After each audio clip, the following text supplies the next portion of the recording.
আমি এই ফিল্ডে ৪৫ বছর চাকরি করেছি। ১৯৮৪ সালে আমি আন্তর্জাতিক মুদ্রা তহবিলে চাকরি শুরু করি এবং শেষ করি আন্তর্জাতিক মুদ্রা তহবিলের উপদেষ্টা হিসাবে কম্বোডিয়ার অর্থমন্ত্রীর। তো এইটা একটা বাজেট। প্রথম কথা হলো যে এটা খুব কঠিন পরিস্থিতিতে আমাদের মাননীয় মন্ত্রী তৈরি করেছেন। পৃথিবীর পুরো অর্থনীতি একটা ধসের দিকে নামছে এবং এই পরিস্থিতি করা খুব কঠিন। এখন বিভিন্ন ফোরকাস্ট আছে। ওয়ার্ল্ড ইকোনমিক আউটলুক ফোরকাস্টে প্রত্যেক 6 মাস পর পর কমছে এবং স্ট্রেটস অফ হরমুজ এর পরিস্থিতির জন্যে এটাতে আশ্চর্য হওয়ার কিছু নেই। প্রথম কথা আমি বলতে চাচ্ছিলাম যে একটা স্ট্যাটিস্টিক্সের একটা হায়ারার্কি আছে, একটা বেশি রিলায়েবল, একটা কম রিলায়েবল। সবচেয়ে রিলায়েবল সাধারণত যে নির্ভরযোগ্য সবচেয়ে হলো আমাদের মনিটারি স্ট্যাটিস্টিক্স, তারপরে ফিসক্যাল স্ট্যাটিস্টিক্স, তারপরে এক্সটার্নাল নাম্বারস, আর সবচেয়ে নিম্ন স্তরের হলো আমাদের রিয়েল সেক্টর স্ট্যাটিস্টিক্স। আমি বোঝাচ্ছি কি, ম্যাক্রো ইকোনমিক ব্যালেন্সেস কেন গুরুত্বপূর্ণ। প্রথমে আপনাদেরকে বলতে চাই যে আমাদের ম্যাক্রো ইকোনমিক ব্যালেন্সগুলি রাখা মানে একটা সামঞ্জস্য রাখাটা খুব গুরুত্বপূর্ণ। এটা আমাদের দেশের অর্থনৈতিক ভবিষ্যতের জন্য এটা করা দরকার। প্রথমে আমি ডেট নিয়ে আলাপ করতে চাই। আমাদের ডেট লেভেলস খুব বেশি না, 40% আমাদের ডেট সার্ভিস 20। ডেট নিয়ে আমি কিছু বলতে চাই না, শুধু বলতে চাই যে ডেট কমার্শিয়াল ইন্টারন্যাশনাল ডেটের দিকে যাওয়াটা বোকামি হবে। আমরা সব সময় আন্তর্জাতিক বিভিন্ন সংস্থার ডেটের দিকে যাই। কি কারণে? কারণ শোধ করার সময় সীমা অনেক বেশি এবং ডেটের রেটও খুব কম, 0.5%, 1%।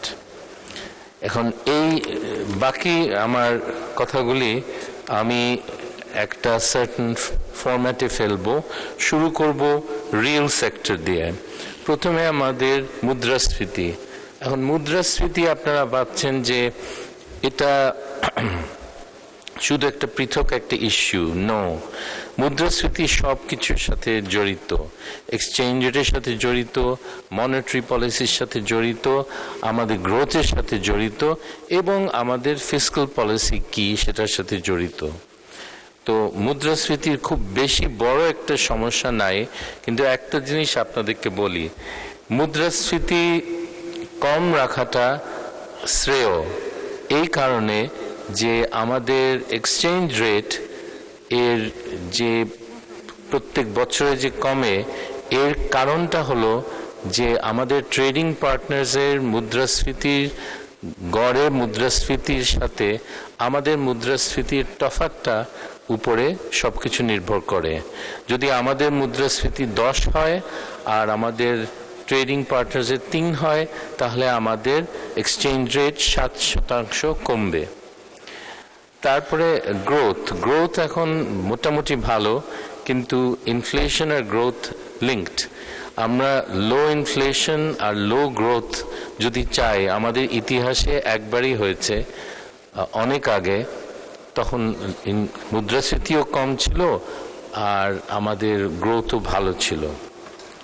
এখন লেবার অ্যান্ড ওয়েজেস, এইগুলি আমাদের শ্রমজীবীদের বেতনের একটা গুরুত্বপূর্ণ একটা প্রভাব পড়ে মুদ্রাস্ফীতির। সবচেয়ে ভালো অবস্থা কখন জানেন? আমার বাবা আমাকে শিখিয়েছে একটা সিম্পল একটা রেশিও, সেটা হলো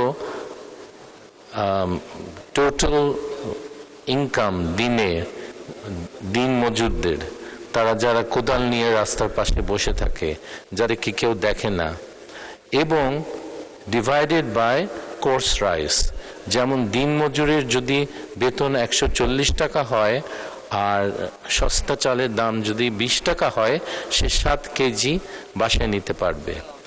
এই রেশিওটা খুব খেয়াল করতেন উনি, কারণ উনি দেখতেন যে দিন মজুরের জন্য এটা খুব গুরুত্বপূর্ণ, এবং আমাদের সরকার জনগণের সরকার হওয়ার কথা, আমাদেরও তো এটা দেখা উচিত।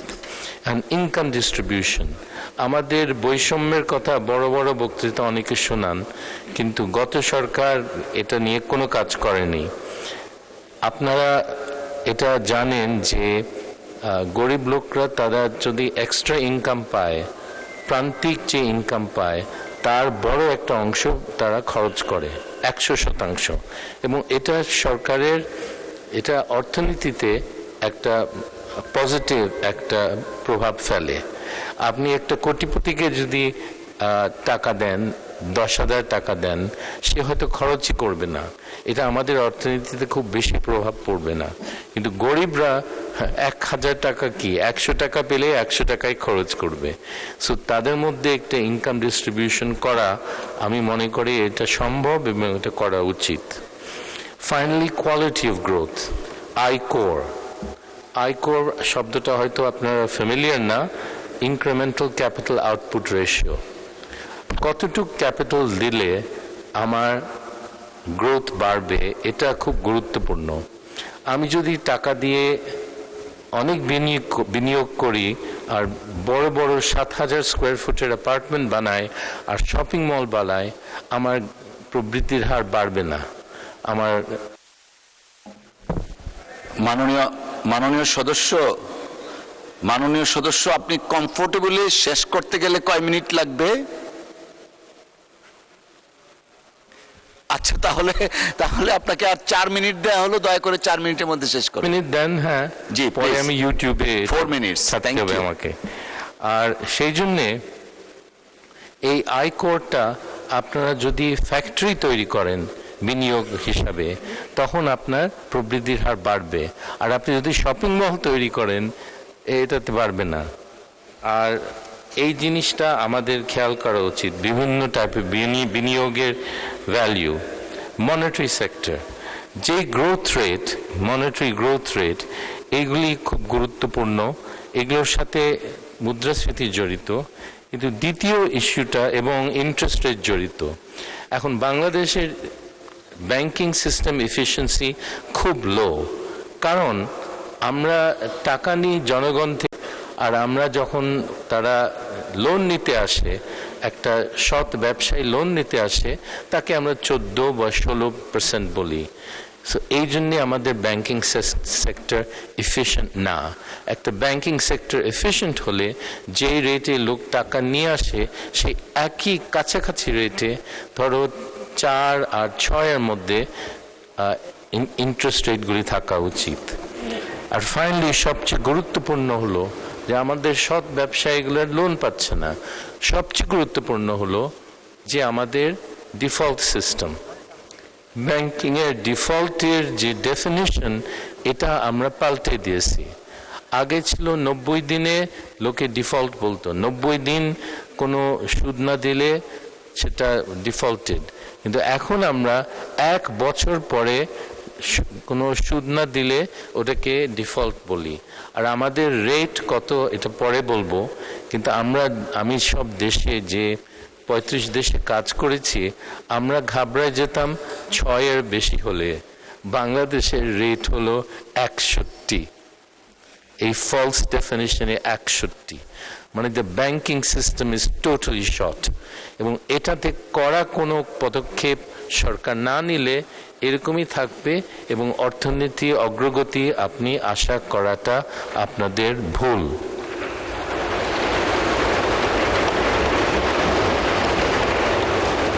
আমি আশা করি অর্থমন্ত্রী সাহেব এই ব্যাপারে কিছু করবেন, কারণ আমাদের ব্যাংকিং এফিসিয়েন্সি বাড়াতে হবে।